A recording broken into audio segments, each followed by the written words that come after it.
tutti, e oggi non farò un video arrabbiato, anche perché la rabbia e la foga non mi appartengono. Già non mi appartengono i video, tantomeno non mi appartiene uno stile sopra le righe, anche se diventa sempre più difficile cercare di rimanere calmi di fronte allo spettacolo indecente della propaganda in Italia. Anche perché di settimana in settimana, man mano che il conflitto va avanti, questa propaganda si arricchisce di nuovi capitoli, di nuovi generi, di nuovi linguaggi, di nuovi metodi, diciamo. Gramellini sulla Rai penso che abbia inaugurato il genere della parodia della propaganda, perché la propaganda è una roba seria, è una roba che richiede uno studio, che richiede attenzione, ricerca, è un qualcosa di apparentemente banale, ma in realtà è qualcosa di molto profondo. La propaganda di Gramellini è talmente ridicola, talmente grottesca che veramente inaugura il genere della parodia della propaganda. Io lo chiamo il gerarca peluche perché è un gerarca di regime, chiaramente, un manganellatore, un violento, perché i metodi sono violenti quando tu attacchi personalità dal tuo pulpito senza contraddittorio, con la grande visibilità che hai. Anch'io ti sto attaccando, Gramellini, ma io non ho la tua visibilità, non ho i tuoi mezzi, non ho la tua autorevolezza, Gramellini. Quando tu sfrutti tutto questo che il sistema ti ha conferito, ti ha dato, ti ha donato per manganellare personalità come Cardini, Canfora e chiunque non sia allineato al regime che ti paga e ti dà lo stipendio, la paghetta per comprarti i tuoi abiti, per comprare i tuoi vini, il tuo cibo, viene sempre puntualmente manganellato. Quindi tu sei un gerarca, ma un gerarca peluche, quello che sembra apparentemente innocuo, quello che ti verrebbe quasi da fargli una carezzina sulla testa, un buffetto sulla guancia. Appartiene a questa categoria Gramellini. Ebbene, Gramellini ha fatto un qualcosa che fino a poco tempo fa sarebbe stato sconvolgente, inconcepibile, no? Di fatto quasi un'apologia del fascismo. Cioè lui ha preso un post Facebook di uno comandante del battaglione Azov, un post su Facebook, non è che dici sai un documento ufficiale. Cioè, adesso il giornalismo si attinge anche ai post su Facebook, il post su Facebook diventa realtà. Quindi il comandante del battaglione Azov fa questo post su Facebook, questa lettera aperta in cui dice che lui verrebbe a liberare i bambini di Mariupol e in cambio si consegnerebbe poi all'esercito russo, no? Ok, quindi Gramellini ovviamente prende per oro colato quello che dice un neonazista, lo prende per oro colato e ci mette su un pezzo con la musichetta, con le facce finto sdegnate, sembra quasi che lui stia trattenendo questa rabbia che monta, no?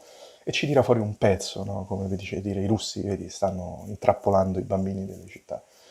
Ma Gramellini, che ovviamente non è mai stato a Mariupol, penso che non sia mai uscito da un ambiente borghese. Secondo me Gramellini è uno di quelli che va in campagna con i mocassini. Ecco. Se venisse un teatro di guerra apparterrebbe a quella categoria di giornalisti che si presenta col vestito stirato, il mocassino e il giubbotto antiproiettile, o peggio ancora con giubbotto antiproiettile dell'Elmo con ancora la targhetta del prezzo sopra, cioè, sarebbe ridicolo, cacofonico, no? Perché non appartiene a questo mondo. Quindi lui non ha testimonianze, probabilmente non ha neanche visto nulla, non ha neanche letto nulla se non la propaganda che lui stesso propaga e alla quale probabilmente lui stesso crede, perché poi alla fine a furia di dire queste cose tu finisci per crederci, no? E quelli come Gramellini alla fine finiscono per crederci.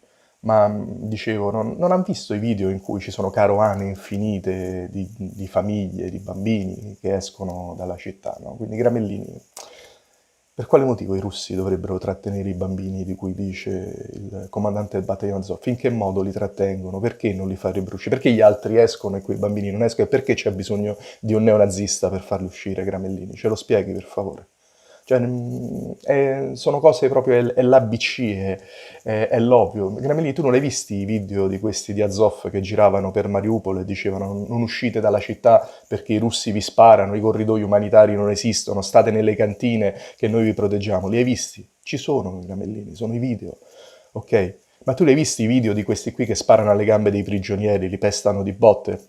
Fregandosene di qualsiasi convenzione, Gramellini, l'hai visti? Lo sai che quelli del battaglione Azov fino all'altro ieri bombardavano il Donbass? Lo sai? Le hai lette i post su Facebook, no? Visto che per te i post su Facebook sono verità, in questi 8 anni delle famiglie, dei bambini uccisi da questa gente qui del battaglione Azov, li hai visti, Gramellini? No, probabilmente tu, Gramellini, non li hai visti. Tu, Gramellini, appartieni a quella categoria di influencer fabbricati lì dalla fucina di Fazio, che parlano senza contraddittorio, no? Che hanno il loro pulpito, no? Un po' come Saviano, no? Quante video, quanti sketch ha fatto Saviano senza contraddittorio, gridando al macellaio Assad e inneggiando ai tagliagole che taglieggiavano la popolazione, così come fa il battaglione Azov. Perché oggi la similitudine tra la Siria e l'Ucraina e la propaganda che si sta facendo sulla Siria e sull'Ucraina sono quasi coincidenti, c'è una meta-realtà, un metaverso fatto di menzogne, fatta da gente che non ha proprio idea di quello che stia succedendo, di quello che sia successo, non ha idea della storia, no? Cioè Gramellini è uno che ha scritto un elogio alla mascherina, quando non era più obbligatorio la mascherina, lui ha scritto sulla sua rubrica Il caffè che a lui mancherà perché la mascherina gli impediva di lavarsi i denti, gli consentiva di non lavarsi i denti, la mattina tu puoi uscire e poi non lavarti i denti, no? Come se lavarsi i denti sia un qualcosa che non riguarda in qualche modo l'amor proprio, no? La cura di se stessi, no? È in relazione agli altri, non è un qualcosa che riguarda te, no? Puoi non farti la barba e puoi tenere la mascherina, no? Cioè noi stiamo affidando praticamente le opinioni della massa a questa gente qui. Cioè perché questa gente non è secondaria, cioè il fenomeno degli influencer purtroppo non è stato compreso a fondo. I giornali oggi non contano niente, i giornali, le televisioni, no? I giornali tutti insieme venderanno 600.000 copie. Ma quello che fanno è timbrare una narrazione, dargli autorevolezza, certificarla. Quello che fa Gramellini è timbrare una narrazione, certificarla, perché poi queste narrazioni devono finire sui social e devono essere super diffuse, devono arrivare a tutti, devono arrivare a gente che non ha idea di che cosa succede in guerra, non ha idea di che sia il battaglione Azov, non ha idea di quello che abbiano fatto nel Donbass, alle famiglie del Donbass in questi anni, non ha idea della loro liturgia, dei crimini di guerra dei quali si sono macchiati. No? Gramellini lo paragona a Perlasca, no? E la comunità ebraica muta, non dicono niente. No? Cioè, ragazzi, signori, quello che sta succedendo in Italia è preoccupante.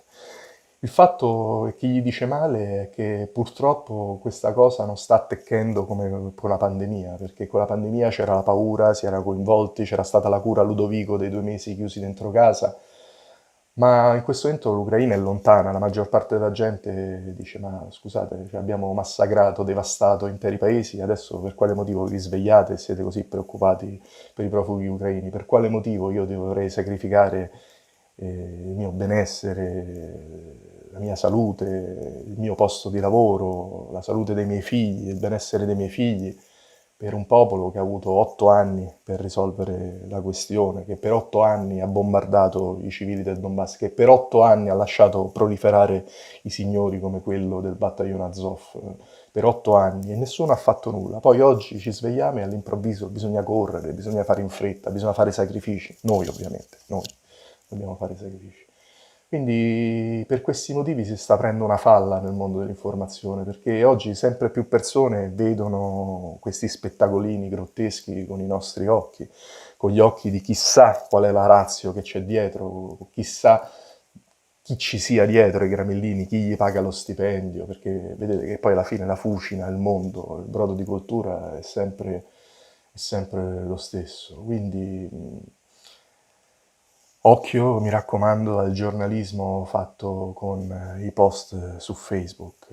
Io non lo so, provate a scrivere alla RAI, provate a mostrare la vostra indignazione, perché veramente non si può più andare avanti così, cioè non è possibile. Cioè, qui c'è tanta gente che sta qui a documentare, che rischia la vita per cercare di far uscire qualche notizia e poi arriva il Gerard Capeluche che dal salotto di casa ti racconta come funziona il mondo a sfregio di qualsiasi verità, di qualsiasi logica, perché qui è una questione di logica, cioè perché uno dovrebbe capire, cioè, per quale motivo ci stanno migliaia di persone che escono dalla città e poi ci sono i bambini che vengono trattenuti come prigionieri dai terribili, atroci soldati russi, anzi che non ci ha detto che tentano di infilzarli nelle baionette. E quindi niente, anche per oggi è tutto e ciao.